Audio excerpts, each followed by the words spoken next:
And that brings us to item number 15, which is our superintendent's report. And I'm going to turn it over to Dr. Melton. Dr. Melton. Thank you, Mr. Gant. You alluded to earlier this evening about our end-of-the-year celebrations. So I'd like to do a quick little highlight so that we could make sure that the community is aware. So often we put things on social media and make invitations, and too often family members and community members don't always know that they're invited, but I would welcome you all to come and see many of the end-of-the-year events that we have. We've already had successfully Willy Wonka, our district musical. We celebrate the work of that. Dr. Gates and our CTE programs continue to compete both statewide and nationally now with our work skills programs and the experiences of our kids at the center, and they continue to reap rewards and bring them home to celebrate successes. The athletic season is coming to an end, and Mr. Gant, you alluded to earlier, but I'd like to also celebrate Chapin High School's girls lacrosse team because they won a state championship recently.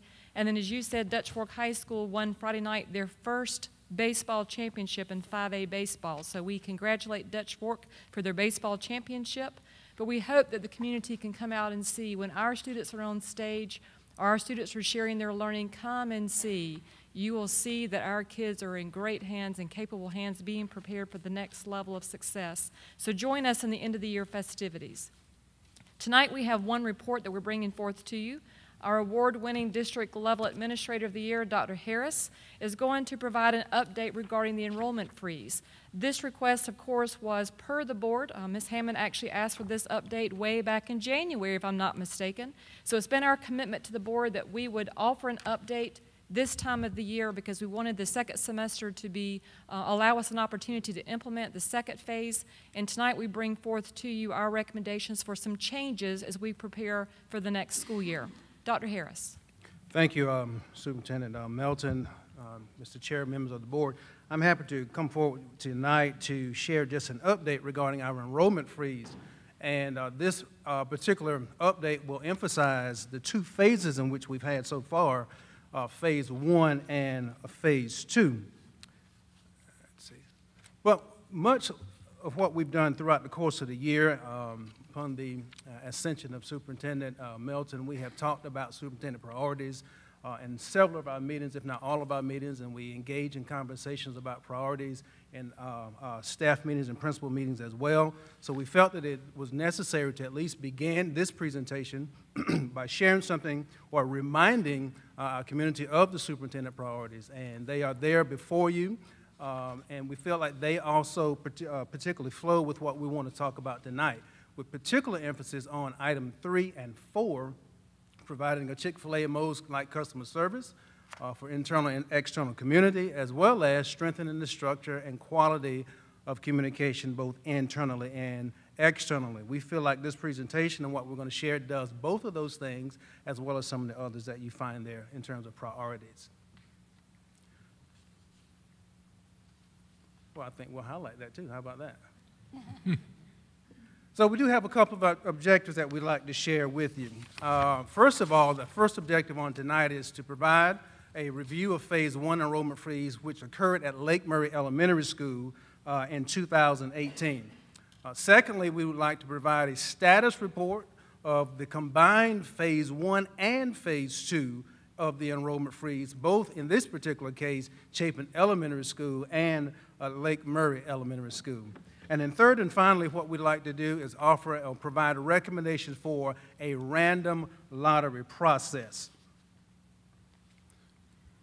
So this is a slide that you have seen several times before. It is in reference to Phase 1 of our enrollment freeze, which occurred at Lake Murray Elementary School. It began on January 22nd, 2018.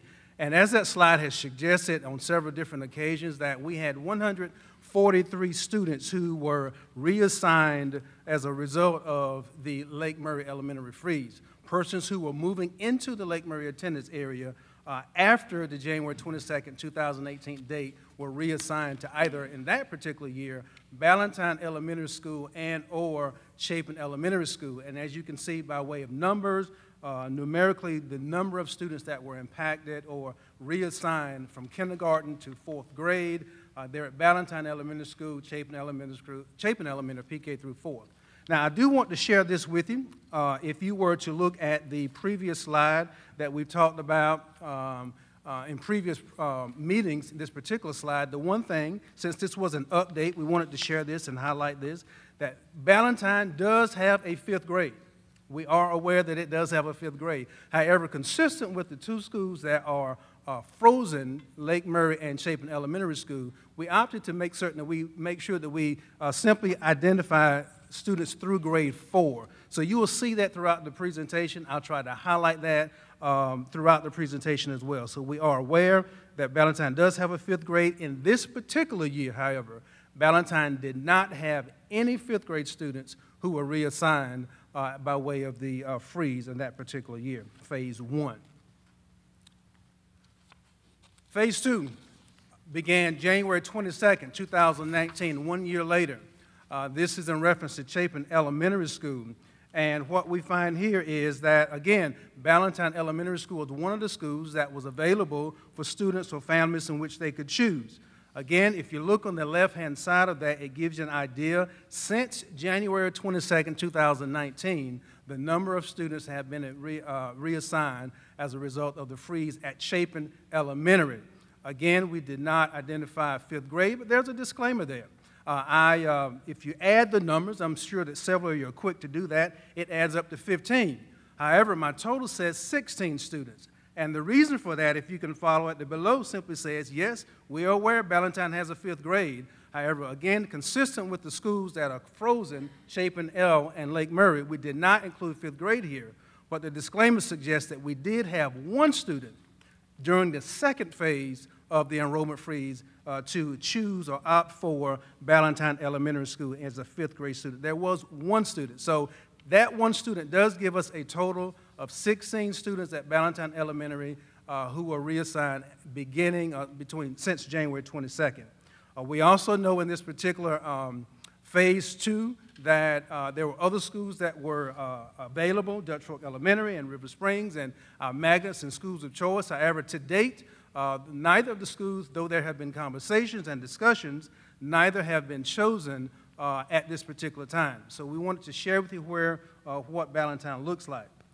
We added, though phase 2 is specific to Chapin Elementary, we added Chapin Elementary just to kind of show you just a little bit of the movement there. Very, very little, but we felt it pertinent to share that movement with you. As you can see, we did lose a student, a 1st grader at Chapin Elementary during this process of freeze that moved out of district, out of state. However, we gained 2 students at the 2nd grade. So there is an impact of a +1 at Chapin Elementary. Now, the question might be, how did we have a +2 or +1 in this particular case at Chapin Elementary School when Chapin Elementary School was frozen? Well, I'm glad you asked about that, because the answer to that is that the definition was of the freeze that students had to provide proof of a builder's contract, a rental lease, or prior to the January 22nd deadline. That was, in fact, the case here. We received that information on November 1st, 2018. Those 2 student siblings arrived and enrolled at Chapin Elementary School on February 11, 2019. So they met the criteria, they met the January 22nd deadline. The home was purchased, the home was built, subsequently built, and then they later enrolled. So we reflected them in this particular Chapin Elementary side, on the right side of this particular freeze. So if you look at it cumulatively, looking at phase 1 and phase 2, as of May 15th, which I think was Thursday of last week, as of May 15th, this is what we look like.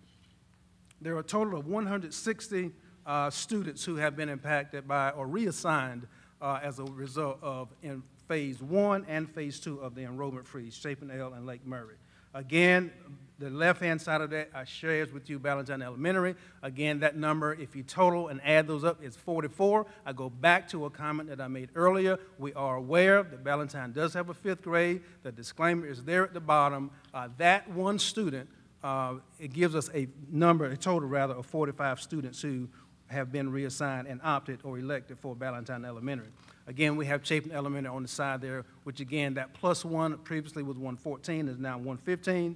a total of 160 students who have been impacted or reassigned. Again, we did not have any persons to select or elect for the other schools that were available or that are still available, Dutch Fork, L, River Springs, Magnus, or other choices. So with that information, then our recommendation that we bring before you tonight is simply this, is that we would recommend a random lottery for those families who have been impacted by the freezes. This random lottery is going to be very similar to a lottery that you've heard so often about, as we recognize and highlighted Ms. Wheeler, who's our director of our magnet schools and magnet programs. It's going to mimic and emulate that in a large degree in terms of how that was laid out, how it was actually implemented. So it's going to look like that. We are certainly appreciative of the involvement of the principals of the 3 schools in particular, Ballantyne, Chapin L, and Lake Murray Elementary School, and other staff who have been a part of conversation to kind of help us come to some understanding, some agreement as to what this random lottery option would look like. So I wanted to mention that as well. So what is it? Let's begin at the beginning. First things first, what is a random lottery process? What does that mean? And it's simply this. It's an implementation of a computerized system that utilizes software to make random selections based upon available options. And the options here are seats is what we're referring to in this particular case. Who is eligible for the lottery? Only those students, we recommend, those students and families who have been reassigned during Phase 1 and Phase 2 of the enrollment freeze. Not new students, not incoming students, but those students, those 160 that we referred to earlier, who have been reassigned as a result of Phase 1 and Phase 2 of the enrollment freeze. Again, that refers back to Lake Murray, which was Phase 1, and Chapin Elementary Phase 2. It does not, again, apply to new families who are coming in at this particular, or who would come in August or any time during the 2019 school year. 2019-20 school year. How will it work? A random lottery. Again, this is optional. I've tried to share that, and I want to emphasize that, and I'll continue to share that as we have conversations about it. It is optional. Families who have been reassigned to Ballantyne or some other school may choose to remain there, and that is certainly an option that we want to share and make available for those families. However, those families who would want to, who have been impacted by Phase 1 or Phase 2, they have the opportunity, as you see the third bullet there, to apply in this lottery for their zone school of either Chapin L or Lake Murray Elementary School. So they would apply and have an option of either staying, should they choose, or they can apply for their home school or the school in which they're zoned, be it Chapin L or Lake Murray Elementary School. Again, as is the case in the traditional lottery of school choice magnets, such is the case in this particular scenario, the assignments are based upon available seats, based on per grade, based on per school. And that is, we'll begin looking at that at a later time, but it is based on available seats in those schools. So when does it begin? What is the recommendation in terms of when does this random lottery begin? When does it occur? There is an application window, again, consistent with what we've done previously. That takes place in January, February, I believe it is, of every year.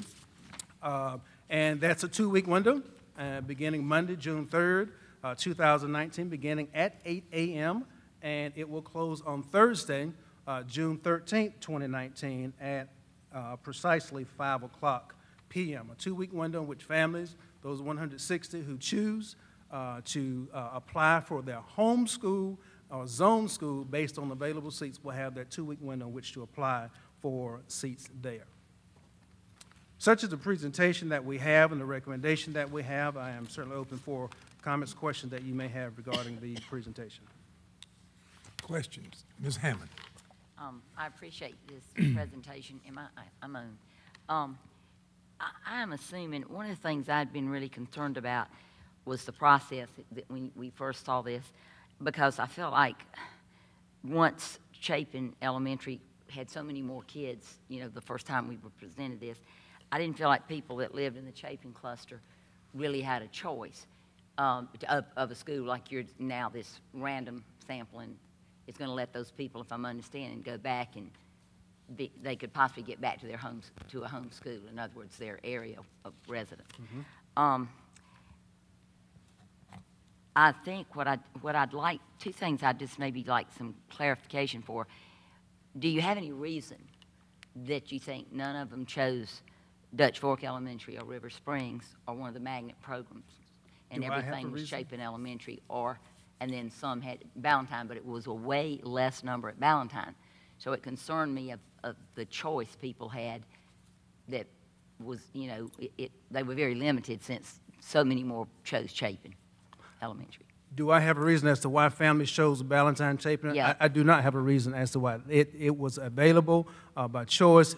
Families chose that based on their interests, based on their needs, based on what they felt that their students would most be interested in. The most interesting thing, I think, about that whole idea, particularly in Phase 2, is that essentially all of our elementary schools were open. So they could have, all of them other than Chapin L and Lake Murray, of course, were available for families to choose from. So I don't have a reason as to why they chose one or the other. It's simply to say that all of our schools were open, and we feel really good about all of our schools that we have available, be it Dutch Fork or River, any of them that were listed, the magnets or the choice schools. And that's what, you know, I would hope for equity. And that was, so maybe I was thinking you might answer they chose those schools because of their vicinity where they lived and the reason they bought where they bought, assuming the school they'd go to. So I did feel like that was very unfair for people trying to sell a home, people buying a home for this. Yeah, I know it's a small window, but it's a window of time. Mm-hmm. Those families didn't really know where their child would go to school for sure when they bought the house. You know, I've worried about the choice for people. And it was just these two, and it all went to Chapin, even over Ballantyne, and all our schools are equal and should be equal. So I think that was one of my concerns. And my last question, I already asked it, but I think you answered it. This new way you're doing it is giving those same families the opportunity. They may be able to go back to Chapin or to Lake Murray, correct? That's exactly right. If they're zoned for Chapin or if they're zoned for Lake Murray, based on available seats in those particular grades at those two schools, there is an option for them to participate in this lottery process in which they could return. But I made this note, and what that's families that were already part of the freeze. And what about new families, brand new families? At this particular time, what we want to do is to be as community friendly as we possibly can to those families who have already been impacted, both in Phase 1 and Phase 2. Thank you. Mr. Gann, if I may, Ms. Hammond, if I could go back to your first question, and I applaud Dr. Harris responding as he did. We've not surveyed families as to why they may not have chosen other schools, but I also want to make sure that the board and the community is aware the additions of all elementary schools and the ones that we visibly were articulating of River Springs and Dutch Fork Elementary occurred in January. So that was right when the magnet window and the choice window was coming to a close, and so could it be proximity? Probably so. Could it be car rider and transportation? Probably so. Could it be just the ease of afternoon pickup to sweep into Ballantyne and then head back towards Chapin where you're living? Probably so, but that's not been a part of our process yet. But we hope that this recommendation we brought forth to you tonight, and I'd like to echo Dr. Harris's remarks. I applaud Mr. Hutchison from Chapin Elementary. I applaud Mrs. Rees from Lake Murray Elementary and Ms. Bright from Ballantyne Elementaries and their registrars for being involved with this process. And of course, we can't ever look Ms. Wheeler, our director, and her assistant, who we have coined the super administrator on this process because of her administrative rights to manage this software appropriately so that we could maximize not just during choice and magnet, but also in another area where we've identified a need. So, Ms. Goggins, thank you for your involvement too. We have a communication plan that we feel is going to be very strong, but of course we brought this to the board this evening for a recommendation and have not moved forward beyond that. Mr. Lovelace, I know you had a question. Yes, Dr. Harris. I added up the number of students at in the Irmo cluster with elementary schools that are served by us, and then Irmo High School has like 1,300 students there, and the total number of students at the 5 elementary schools that serve that are somewhere near 2,650 to 2,700, I believe. Okay, we have 5 schools there that are serving basically what is now a smaller high school in that area. And my question to you is, we have basically 2.5 elementary schools, I think, that serve Chapin, and maybe 4.5 or something like that that serve Dutch Fork. Dutch Fork being the biggest of about 1,750 students, I believe. Okay, well, when we build our new elementary school on Amy's Ferry Road, okay, are we going to, is that going to solve this problem, or are we going to have to address attendance lines again at that time? I know you're not clairvoyant, and I'm not asking you to be, but I mean, there's got to be a plan, and that I haven't heard that, and that's what I wanted to know from you. And I think, Dr. Harris, I know that's a question sort of outside the realm of this enrollment freeze and the random lottery you've put in place, and I realize that question's pretty involved, so it's sort of off the topic. So if you're comfortable there, go, but if not, I'd like for you to bring that information back at some time. I can give a very short response to that, and I think there's a natural tendency to, with the new school, that we have to take a look at attendance lines. So I think that is something that our board will be taking a look at. You'll be a part of at that particular time. I think that's, so the answer to that is, will we? I think so, because of the new school itself. So I'll end on that. Okay, well, my point, though, bringing up all the rest of these schools, was it seems to me that if we moved attendance lines east, that we have capacity there, because we are underserved, I think, in 5 of those schools that I just mentioned. And I was just, and I may be wrong about that, but, you know, the point was that if we were going to, rather than to do some lottery, which somebody's going to be left out. I mean, obviously, a lottery doesn't serve very many people. It's a few, you know, and I applaud you for, you know, thinking of that. I'm not trying to, you know, this isn't an inquisition, but I'm trying to wrap my head around what we're actually going to end up be doing, you know, in the long run. Or are we going to then move attendance lines further east, you know, back toward Irma? And Mr. Lovis, we've really gotten off subject. I think you've asked Dr. Harris a question that he probably doesn't feel comfortable answering. That'd be a board decision if it got to that point. And if you're proposing that we move attendance lines, that's a board prerogative, a board decision. But obviously, if we build a new school, it's going to help some of this. I don't know that one school will help. The growth area, what I see when I ride to Chapin, I'm in that area, there's a lot of building going on in Chapin. There's a lot of people live in Chapin, and there's a lot of new construction going. You see that, I know you live there. Oh, so. Yeah, that was the whole point of the question, was I was trying to figure out, you know, where are we headed with this? Because I wasn't on the board when the first freeze was put on. I didn't know about the second freeze until 2 days before it was voted. So what I wanted to know is there's got to be a logic behind this, and if it needs to be at a different meeting, I can understand that. I don't want to catch you off guard, but, you know, that was just, it's coming from my heart, and I want to know, you know. Mr. Gann, if I may, Dr. Harris, if you don't mind, let me interject here. Mr. Levis, we appreciate your questions. I want to talk short-term and long-term. This lottery freeze that we're talking about of having the random lottery, we're talking about being in effect for the 1920 school year, and also the assurance that when a family, if they choose to participate, because we know that we have many families that are happy right where they are, so they may opt out. So we're very clear with what's been drafted thus far, thanks to Ms. Goggins' expertise, to say this is optional. So if you do choose to participate, and I'll use a fictitious second grader as an example that may be at a school, I'll say Ballantyne again as an example.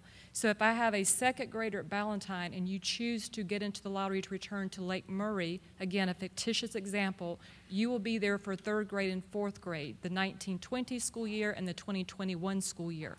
And of course that second grader by that next year we go into Chapin Intermediate anyway for 5th grade.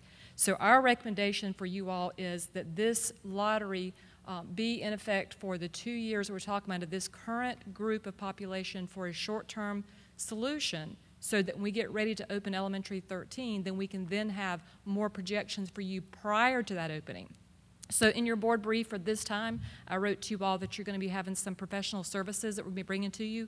That's to help you have the previews. Obviously, you were privy to that information, but Dr. Harris and his team have been working on finding the right people to bid for these services that have the expertise and have the proven experience that we can capitalize on. So I think short-term to help you in the community would be, the short-term would be to open up this random lottery for those families who are interested, and then the long-term would be, we're going to be very visible and transparent to make sure that the community understands what we're talking about with attendance lines, having the expert to come in from outside to make sure there's other people looking at this through a lens of professionalism, and then us take their recommendations and make them specific to School District 5.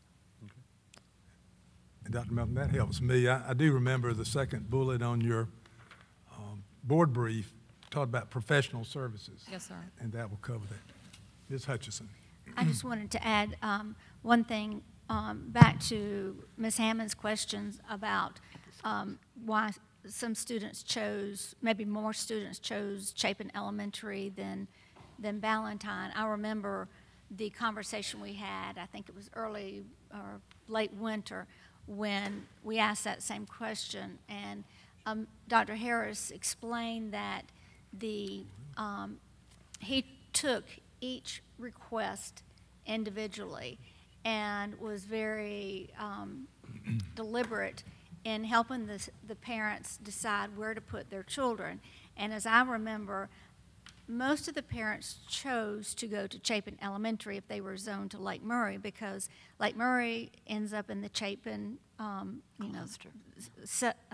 schools, and then also Chapin Elementary. So once that was explained to me, then I said, okay, I understand. So it had nothing to do with rejecting any other school. It's just that those parents chose to stay in the same feeder system as their children would be later on, which makes a whole lot of sense. You know, if you've got a fourth grader, then you want that child, you know they're going to the intermediate and the high school, you want them to start knowing all the people. So that really helped me several months ago, Dr. Harris. Ms. Hammond. And then I'll clarify. Yes, and I remember that, and I get that point, but I think what I was driving at is when the process Ms. Hutchinson's talking about, I remember asking you before we ever did the first freeze, like as it would be implemented, how would we allow, there would be more that would want their children to go to the cluster of Chapin Elementary. I can understand that. But the first freeze, I still don't know how we chose the first time. I get this new thing you're bringing to us, but are you changing it from the random sampling, or lottery system rather, because the first time, refresh my memory, those people came to you one by one and told you where they lived, and you decide. I remember asking that question, and I was thinking you said the process would be vicinity. You would look at where the child lived, maybe first come, first served basis. You know, and I know I'm looking back, but as a history teacher, I learn a lot from the past, not to make the same mistake again. So I'm thinking you're bringing this new way to do it because you feel like it is fairer than just somebody, many more wanting Chapin for exactly like Ms. Hutchins saying. I get that. I think that's my point, is to just be fair to all the people. And I think a lottery, I get it. That's definitely just, I guess, pulling it out of a hat. I mean, I'm trying to figure out why we did it one way at first, and now we're figuring a better way. Is that accurate? Before Dr. Harris, may I ask a question to clarify, to help, because I feel like we're moving in multiple directions. What Ms. Hammond just described is that when students arrive in our district, that if they're in one of those elementary schools, if they arrive next week, then that enrollment freeze has not changed. They would be given the option to choose one of our other elementary schools. That is correct. And that the lottery is not for those that are coming into the district that they would enter the lottery to go, because that's what it was sounding like we were describing. I just want to clarify that. Your presentation stated that the lottery is for those 100 and however many, I'd have to look back real quick. 16. They're able to come, and if we have a seat open at Chapin Elementary for 2 kindergartners, and of that 100 and something, 15 of them were kindergartners, or let's say first graders, because it's easier for me to figure that, then there would be a lottery of those 15, and 2 of them, if they chose, could go to that school where the seat's now open. Did I describe all that right? Because I was getting confused. You described it well. That's exactly right. If a family does come, and I'll just reiterate it again, if a family comes next week, the list of schools that are available under Phase 2, they remain. However, the lottery is going to be specific to the 160 families. They will be the only families communicated with that will have the option or the opportunity in which to participate in the lottery. So it's just those 160, not the incoming persons. We want to try, again, to offer an opportunity to those 160 who choose where there is seat or where there's space available to return or to go to their home school should there be space available in those grades. So yes, you described it perfectly. 2 different avenues here. 2 different avenues, 2 different So it's still, from what he said, for any new person, it's the same way we did it for Phase 1. That is correct. Okay. So what schools are open to those people now? Because I get it. I made the same notes he's saying. I may have confused you the way I asked it. But the new people, I get it. They'll go through the process of Phase 1. The people that are already in one of those schools can have the lottery to go back to Chapin or Lake Murray, and because they're a Chapin cluster. I get all that. So now, but the new people, are we totally full? They'll have to choose Valentine, Dutch Fork, River Springs, or any of or our other Magnet. schools. Okay. That's correct. And so that goes back to my question, that I do think we need to, you know, those schools are good schools. So I just kind of wanted to see, you know, what that process will be, you know, and how they'll For point choose. of clarification, Dr. Melton, I wanted to ask you, we have approved Phase 1 and Phase 2 by motion each time. Is that what the board, I mean, the superintendent and administration look for tonight? Because we can certainly do that. That gives an extra stamp. And with Mr. White, I just want to make sure, I know we had somebody ready to do that. Mr. White? Question. I know I forwarded this comment from a parent, and I thought it was a very valid comment. I'm not hearing anything about it here. And I wanted to see what y'all decided, or did you take into consideration. But for the board, I think I forwarded it to the superintendent, and you forwarded it to Dr. Harris. But the request came from a parent, and I can understand this, and this is all, you know, a temporary measure until we get a school open. And to Ken, you know, your comment about was just going to fix it. Well, it'll fix it as long as things don't change. And if things change, we'll continue to be challenged. And we don't know what 3 years from now will bring. It's going to be where the growth is and where populations are going. But if everything stays static, yeah, we could fix it forever, but it won't. But knowing that this is a temporary solution, and this parent basically said, look, we're here, we bought a house, we got our kids in the school. I'm not sure if they might have been grandfathered in, but we can't sell our house because we can't tell the families where their kids will go to school. And their request was, you know, all the new construction is clearly, you know, not able, I mean, they've got, the new construction needs to go where there's space available. But the request was, is there not a way to let people who have homes that want to sell their home, and the story is 2 buyers have already come, and they basically decided, they seemed very interested in this home, and they decided to pass on it because they had young children and they didn't know where their kids would go to school, the uncertainty of it. And so the request was, is there not a way where homes have existed that they could be brought into some parity with the ones that have schools so that they can sell their homes? And I guess, you know, when I first thought about it, I was like, well, gosh, if we continue to replace families, it won't be kid for kid, but let's just say somebody sells a 5,000 square foot home and they have a couple kids, and a new family with young kids comes in and they've got a couple kids, then maybe we haven't done anything to, you know, the problem just stays static or roughly static. But, and that was their point of, shouldn't we have parity, the buyer have parity with what we had? And some of my requests, on an aggregate level, I guess there's no way to really count the impact of that and what you're doing with the lottery, saying, okay, we got X number of seats, let's let people apply for them. But my question is, where did you end up on, and I think the question I'm asking, because because I know that this is a difficult, not an easy thing to manage, and you can't make everybody happy, but if you've got somebody who's got kids in the school today and they want to sell their house, if they entered their lottery and that family that bought the house has kids, could they not take their place? That was the request, rather than that family having to start over, because what they're basically saying is we're disadvantaged in selling our houses. If we're already in a place where our kids are grandfathered, but the next owner of the house is going to have to go somewhere else, I mean, he gave me an example of 2 buyers that passed on the home. So, I mean, is there any consideration of that, or anything that are pros and cons why it wasn't included, or could it be included? Or, and I guess the question would be, if the lottery is to say, okay, we can't just open it up to everybody because we don't know what the numbers were, but we'll open up as seats. Could existing homeowners that are selling their houses apply for those seats as well? I think the short answer to that, Mr. White, and we did have conversation with that person, and a very healthy conversation. I think the short answer to that is that we continue to look at options and look at ways in which to explore this. Has a decision been made on that? No, it has not been.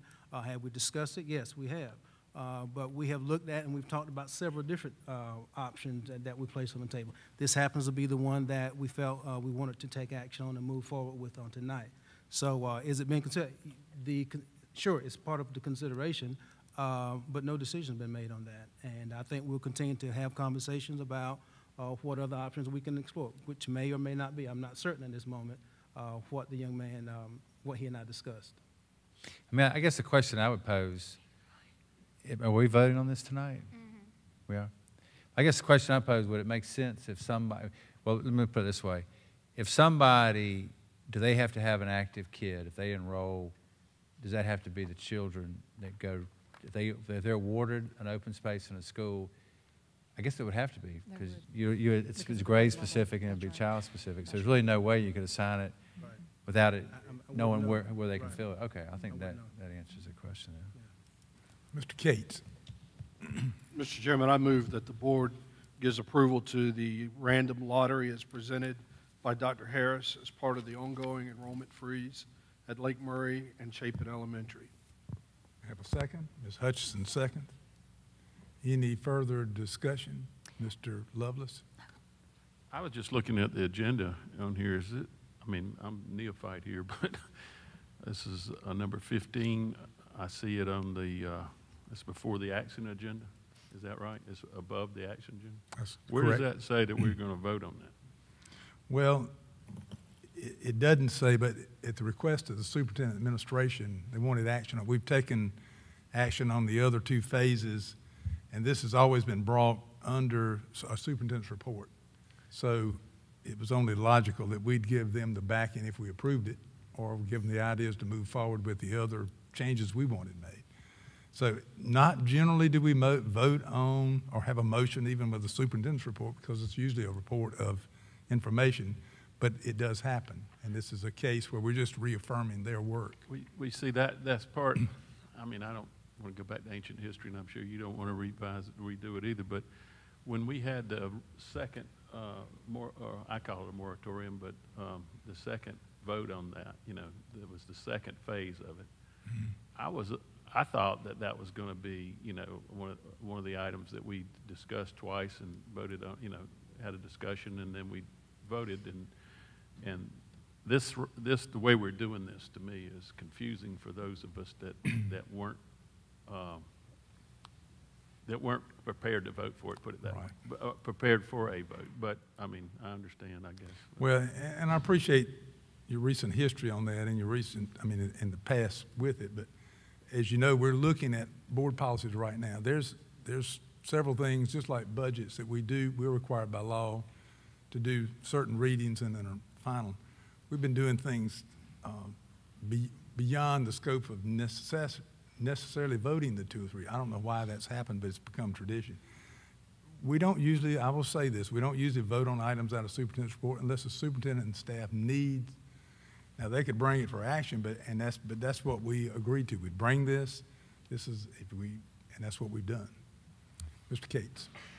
Mr. Chairman, the process that allows us, I believe, to address the issue tonight is this is not a new action, but an update to Phase 1 and Phase 2, and that was specifically why the motion referenced an update to the ongoing enrollment freeze at those 2 elementary schools, and not as a new action item for the board. Ms. Hammond. I'd just like to say before we vote that I agree with Mr. White. If you can, Dr. Harrison, I understand it's ongoing, but that was one of the biggest things I heard. And you wouldn't think about it, but one of the disadvantages were from people trying to sell their house because they could not say the school. And so I don't know if there's a way, but I would just like to, before I vote, reiterate Mr. White's point. If there would be any way to, and that may be hard, but y'all are really smart, so y'all might figure out a way that we could allow so many of them for people trying to sell their house, or, you know, somehow. I can't figure it out how you do it with a lottery, but I just think his point is well taken. If there was some way, even if we set a certain number of lotteries that are for those people. So before I vote, I just wanted to agree with Mr. White. Mr. Lovelace. Yes, one other thing. I noticed in there, I think it was a 10-day window that the folks have to apply for a position in the lottery. Couldn't we make that maybe a 30-day situation to give people a little bit more time? I don't see why 20 more days wouldn't help the situation like Mr. White alluded to earlier, because some homeowners may not be as aware of the actions of the board and so forth. So, you know. Mr. I think Levis. Dr. Melton has a Thank you. reason they picked that 10-day Yeah. window. Thank you, Mr. Gant. Mr. Levis, thank you for the question. We're trying to be as consistent with this lottery as we are with Magnet and Choice, because we're trying to mirror the timeframes that we provide for this. This, of course, will affect all the planning for Chapin Elementary and Lake Murray. If they have a swell of students re-enter schools, they've got to be prepared for classroom assignments and those other tasks that come into that. Now, every school is going to be prepared for accepting new students, but usually it's in more singletons, 1 at a time or 3 or 4 at a time, not a wave of students that may come back into the school. So it was the recommendation of the committee that included the registrars from the school, that included the principals, Ms. Wheeler, Ms. Neal, and Dr. Harris and myself for that. So our recommendation was to be as consistent as we could be with that, allowing us time to communicate with families before they left for the summer. This communication is going to go directly to those families that were directly impacted by the freeze. So although Ms. Goggins has a press release ready, should this be successful tonight, to communicate to the external community, we're going to have a different set of communication to go specifically to those families directly impacted, to give them the choice of, I want to stay where I am, versus, yes, I want to try a lottery to be returning to the school which my children are zoned to attend. So that was the thought process behind it. We know that once families leave us at the end of the school year, their engagement changes just a little bit, because their schedules, their vacations, and other kinds of things. So we were hoping that it would be more customer friendly for us to do this before the end of the year. We can position our staff, of course, to answer any questions or host any sessions that might be requested by those impacted, but we prefer to take the individualized one-on-one approach through letters specifically to those families. Mr. White. I was going to ask about the communication. I think you answered that partially, but I guess if you're doing this for the magnet and other selection processes, it just seems like the communication needs to be very effective and maybe multiple channels. Is that what y'all? I mean, I could see a parent coming in here and say, "Well, I didn't see the letter." I mean, are we? I know we have the communications to the phones, we have the letters, but are we doing everything, I mean, in multiple?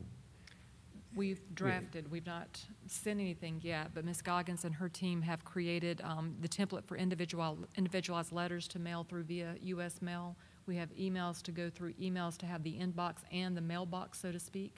And then, of course, we'll prepare the key communicators at the schools to be able to answer any questions that we have. We would reach out to our external communication of outlets of media to make sure that print media, local media pick up this. And then, of course, we'll make sure it gets out through our publications, trying to make sure we're reaching those families.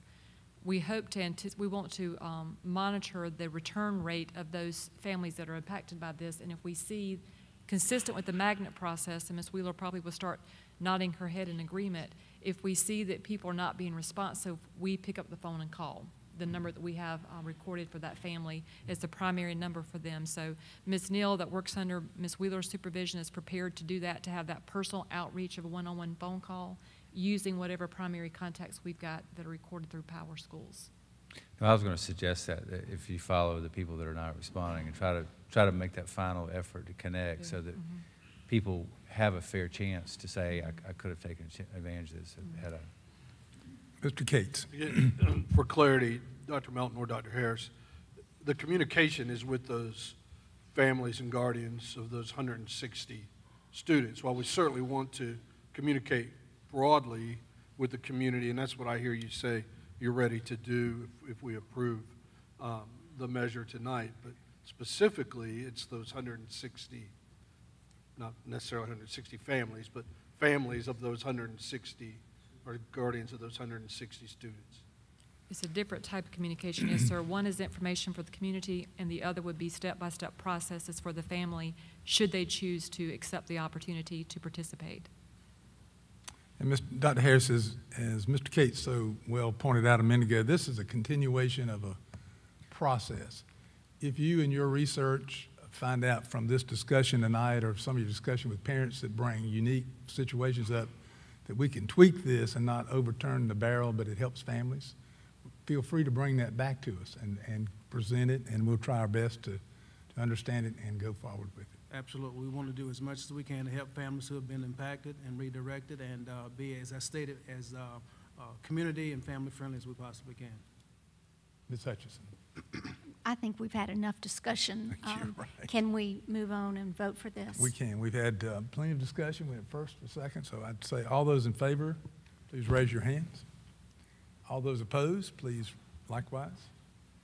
Is that an opposed? Mr. No, Lo- no. You were for it? I was slow on the draw. Okay, we're unanimous. That's the word I'm looking for. All right, great. That brings us to, and thank you for that presentation. It's not an easy situation. It reminds me of the situation Fort Mill's in and other districts. I'm glad that we've had some folks to talk to that have been through this for years, and hopefully with some of relief is on the way. And Dr. Melton, do you? That concludes our report, but we hope that this shows a commitment to the community that School District 5 is dynamic and ever-changing, and we are committed to monitoring numbers to make sure we're responsive. We don't make one-time decisions that last. We make monitoring and adjustment depending on what we observe. So I commend Dr. Harris for his involvement, as well as the faculty and staff that I've identified earlier. It's been a team effort without a doubt. Right. Thank you, Mr. Gant. I agree, Dr. Melton. And again, I think there were some great ideas from the table, from the board tonight. Absolutely. So We if any of appreciate that it. can be incorporated, we'd welcome you coming back to the table. You don't have to come see us just rarely. You're the administrator of the year. We want right. to see you often with great ideas. Thank you. Thank you, Dr. Melton, for that report. And that brings us to item number 16, which is our regular session public participation.